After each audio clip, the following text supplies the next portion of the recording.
Class, are you ready for today's read aloud? Me too. This is a beautiful book. We've really been learning about how magnificent this earth is that God designed for us. And today's story really shows that.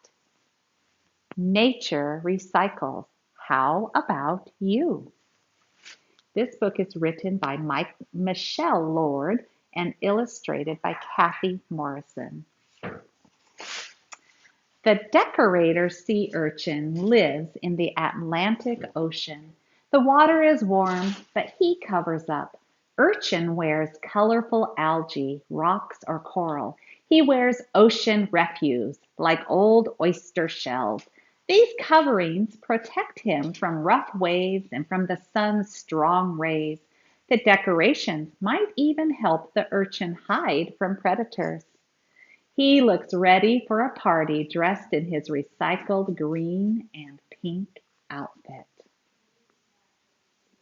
Look at all those urchins. Aren't they beautiful?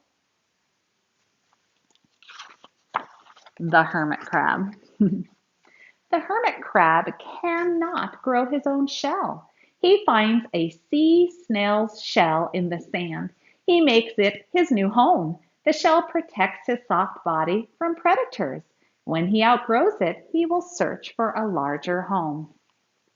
Hermit crabs keep the earth beautiful too. He cleans the shore by eating rotting ocean debris. The beach would be a mess without him. And then over here it says crab recycles. How about you?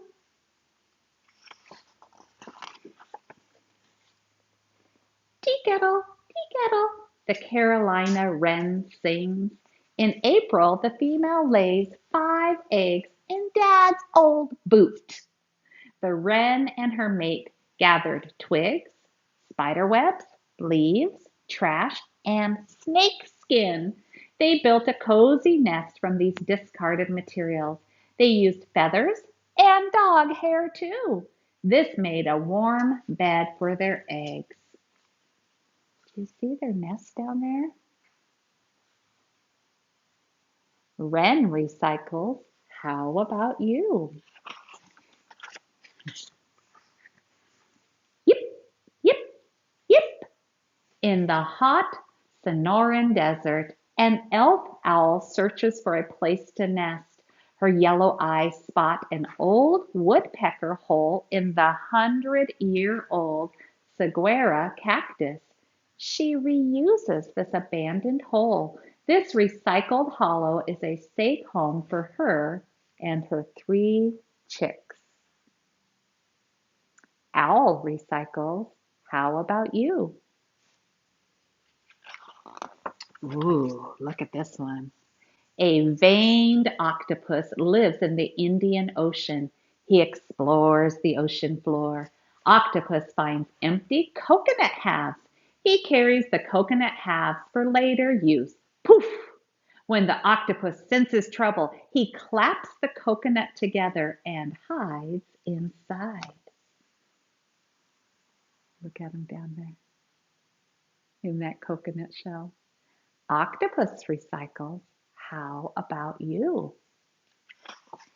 Splash, smash. Waves crash around the Galapagos Islands. Up in the branches, the woodpecker finch's short tongue cannot reach his food. The bird uses a discarded cactus spine. The spine was a perch, but now it is a tool that can be used again and again. He holds the tool in his beak. He plucks out a juicy grub. Dinner time. Look at him holding that spine in his mouth. Finch recycles. How about you? The strong smell of manure fills the air. A shiny dung beetle rolls rhino poop into a ball. The beetle eats the waste of grass-eating animals. It uses the waste in its burrow to feed its hatchlings. The beetle reduces the amount of dung in grasslands. By returning the nutrients to the soil, this recycling process is good for the earth. Look at that rhino poop that those dung beetles are on top of, and they're reusing it. Beetle recycles. How about you?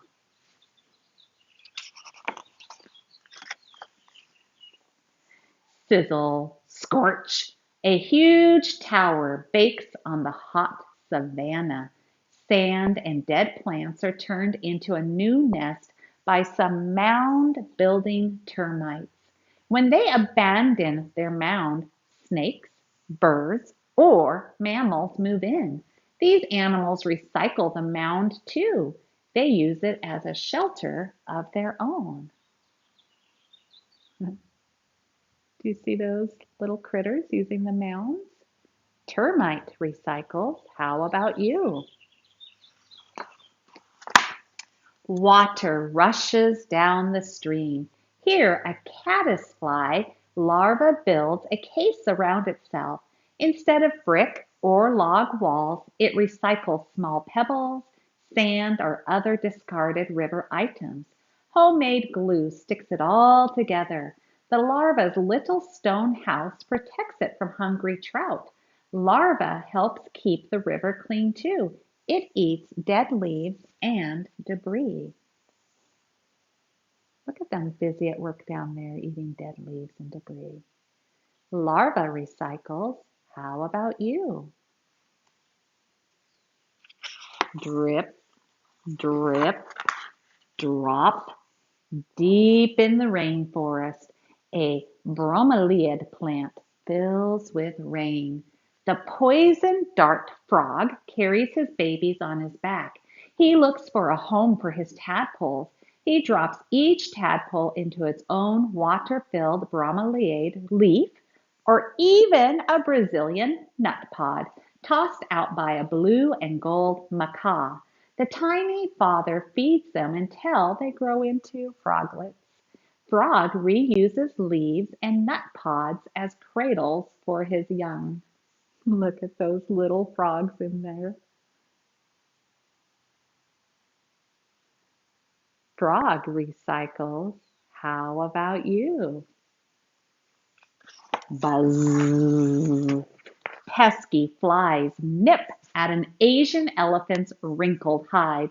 Her ears are not big enough to swish so many flies away. She grabs a banana leaf from the forest floor. Swish, swoosh. Asian elephant reuses the fallen leaf. She waves the flies away. Then she uses leaf in a new way, lunch. She devours it in a few bites. Look at those elephants using those banana leaves.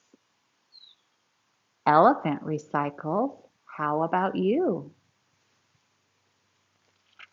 Plants and animals need water to live. The sun heats rivers, lakes, and oceans. Water turns to vapor. The vapor cools and forms clouds. When clouds are full, we get precipitation, rain, sleet, or snow. Water fills rivers, lakes, and oceans once again.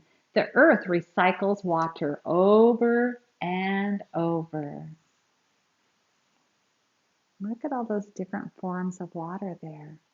I see snow and the rain. I see the ocean. Water recycles. How about you? Shuffle kerplunk, shuffle kerplunk. I pick up trash along the river and around the park. I help keep turtles safe. They can get stuck in plastic soda holders and die. I rest on the bench made of recycled plastic like the bottles I collect. I will take the plastic and aluminum to the recycling plant. I recycle my clothes too. When I grow too big for my shirt, I use it as a rag to wash my bike. I recycle. How about you?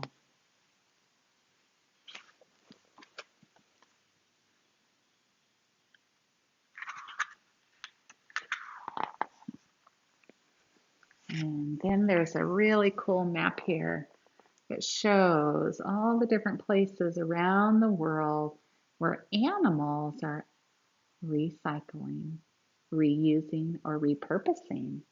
Reduce, reuse, and recycle. Boys and girls, that's the last story for our Earth Day this week.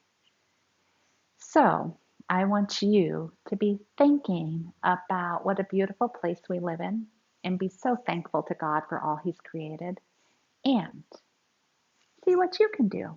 I bet you can find ways to reduce, reuse, and recycle.